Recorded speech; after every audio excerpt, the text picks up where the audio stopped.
Olá pessoal, nessa aula 7 eu quero resolver dois exercícios com vocês, um falando sobre eficiência energética, que é esse primeiro, e um segundo exercício falando sobre capacidade poluidora, relacionado com reações de combustão.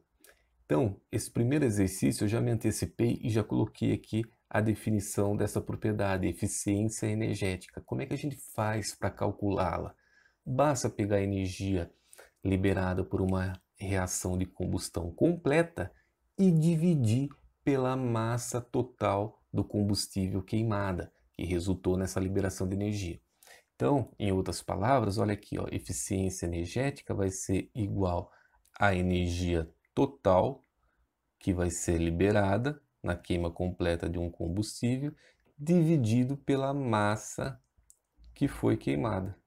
A gente acabou de encontrar uma formulinha aqui para eficiência energética. O primeiro exercício diz o seguinte: tendo que a entalpia de combustão do gás hidrogênio é menos 68 kcal por mol e do metano gasoso é 213 kcal por mol, menos 213, demonstre matematicamente qual dos dois combustíveis liberaria maior energia por grama de combustível.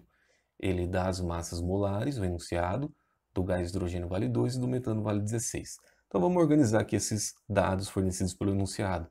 Ele faz uma referência ao gás hidrogênio e também ao gás metano. O enunciado dá a entalpia de combustão para cada um desses combustíveis. Do gás hidrogênio vale menos 68 kcal por mol, vezes mol menos 1. E no caso do metano, a variação de entalpia de combustão vale menos 213 kcal por mol. As massas molares de cada um deles vale 2 gramas por mol e 16 gramas por mol. E aí ele pede para a gente o seguinte: demonstre matematicamente qual dos dois combustíveis liberaria maior energia por grama. Então note que a variação de entalpia de combustão é a energia liberada na queima completa de 1 mol de combustível. E ele dá a massa de 1 mol aqui. Então, para a gente calcular a energia que é liberada por grama, basta a gente fazer essa divisão da energia liberada na queima completa dividido pela massa do combustível queimado. Basta a gente fazer energia dividido pela massa. Em outras palavras, o que esse enunciado está pedindo para a gente calcular é justamente a eficiência energética. Então, primeiramente, eu vou calcular para o gás hidrogênio. Para o H2, vai ficar menos 68 kcal por mol dividido pela massa total queimada. Foi liberado para 1 mol, a massa de 1 mol vale 2 gramas por mol. Faz o cancelamento, vai ficar igual a menos 34 kcal por grama. Então vem aqui, ok.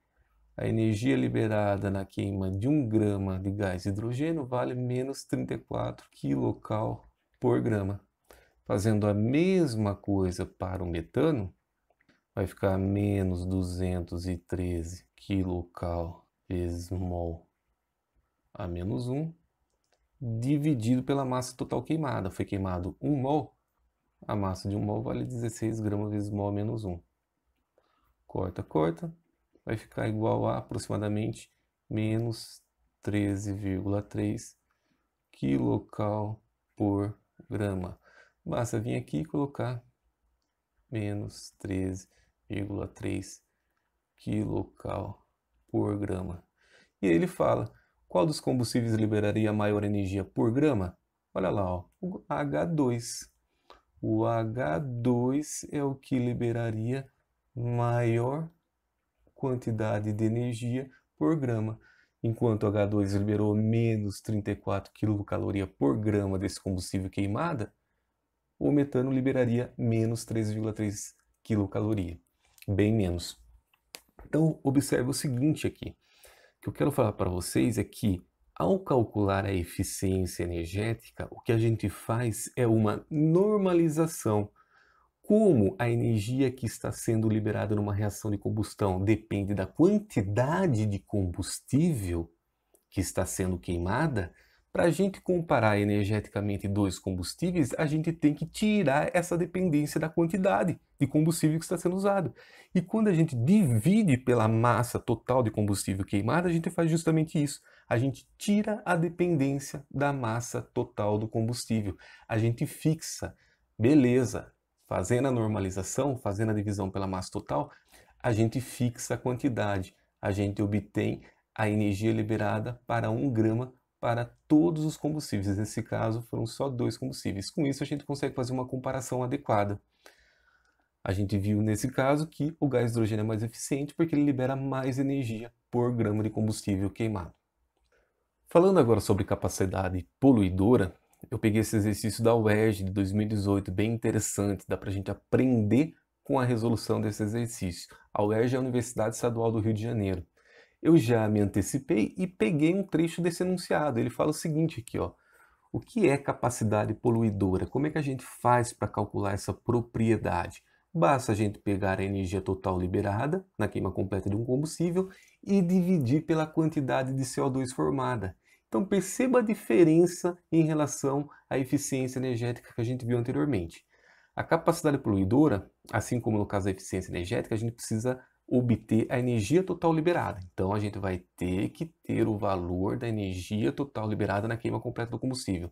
Só que enquanto no caso da eficiência energética a gente dividia pela massa total do combustível queimado, no caso aqui da capacidade poluidora, a gente vai dividir pela quantidade de CO2 produzido. Vamos ver então aqui, e olha lá, ó, só dando um toque, a gente vai ter que dividir a energia total pela quantidade de CO2 formada e não pela massa total de combustível queimado. Então a gente já pode chegar numa formulinha aqui, ó.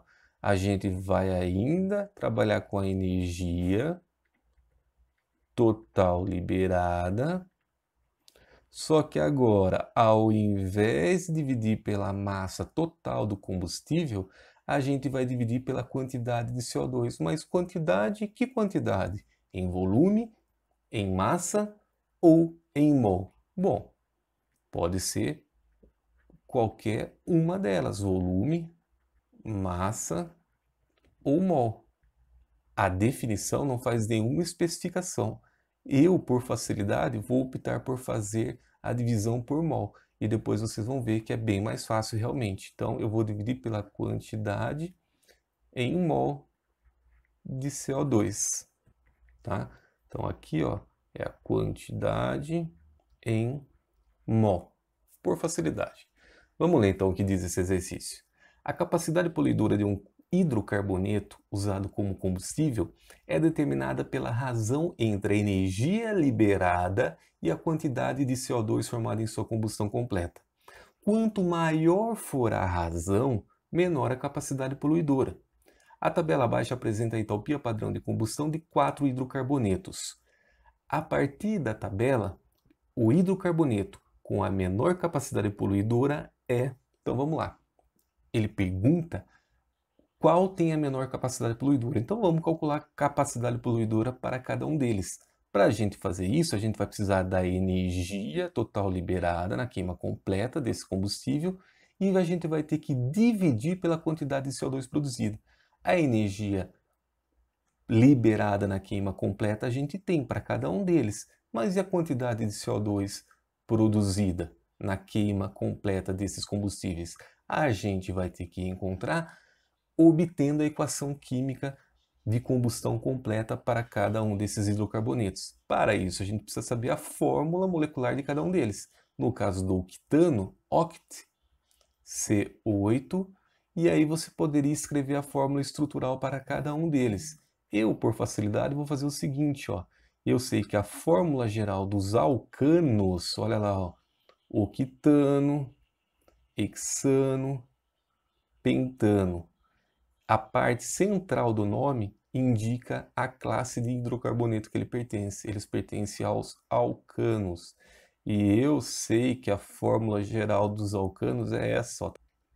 Ou seja, se o octano tem 8 átomos de carbono, eu sei que a quantidade de átomos de hidrogênio vai ser 2 vezes 8, 16, com mais 2, 18. Tá lá, ó.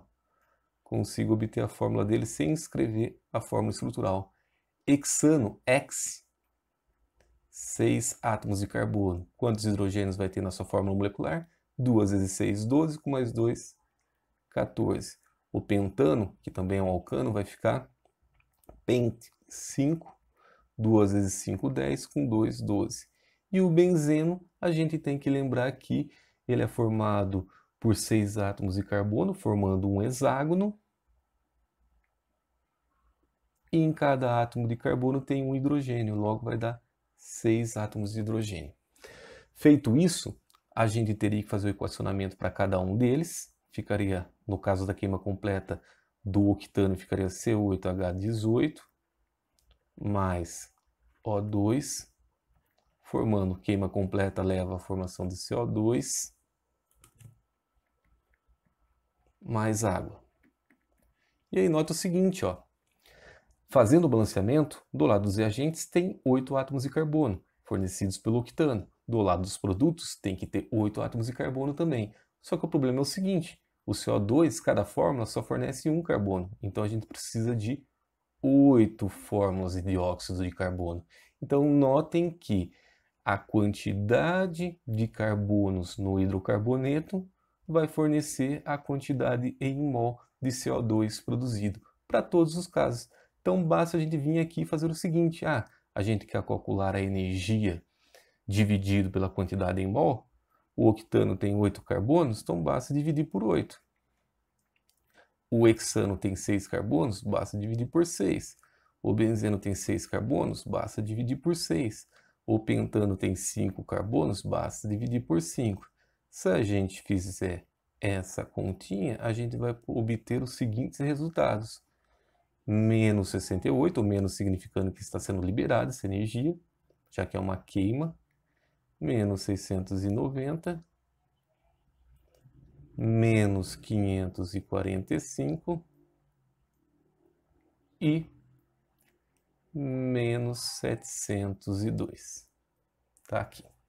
E aí ele fala pra gente, o exercício, o enunciado foi muito bonzinho. Quanto maior a razão, menor a capacidade poluidora. Porque a capacidade poluidora agora depende do quanto de CO2 que vai ser liberado para o ambiente, já que o CO2 é responsável pelo efeito estufa. E se o ser humano aumentar demais a quantidade de CO2 no ambiente, o efeito estufa pode se intensificar de forma prejudicial à vida existente na Terra. Ou seja, a temperatura do planeta começa a aumentar demais e isso é prejudicial à vida. Então, percebo que agora a gente fez essa normalização da capacidade poluidora. O valor que a gente utiliza para fazer a divisão da energia total liberada é a quantidade de CO2, porque aqui a gente está falando de poluição atmosférica. Note o seguinte, quanto maior a razão, menor a capacidade poluidora. Então, aquele que tem menor capacidade poluidora é o pentano. Perceba que o pentano libera mais energia por molécula de CO2 formada. Então, ele é o que tem a menor capacidade poluidora. É o C5H12. É o que apresenta a menor quantidade de energia, a maior quantidade de energia liberada para a mesma quantidade de CO2 produzida. Dito isso, eu só quero falar para vocês de uma coisinha. A queima aqui de H2 é uma queima extremamente interessante, ó. Quando o H2 é queimado, olha o produto que é formado. Não há formação de dióxido de carbono, ou seja, é uma queima limpa, gera água e a água não é considerada um poluente da atmosfera. Com isso, é extremamente interessante. Esse combustível gás hidrogênio é um dos combustíveis do futuro. Bom, qualquer dúvida vocês podem entrar em contato. Quero deixar um abraço a todos e até a nossa próxima aula.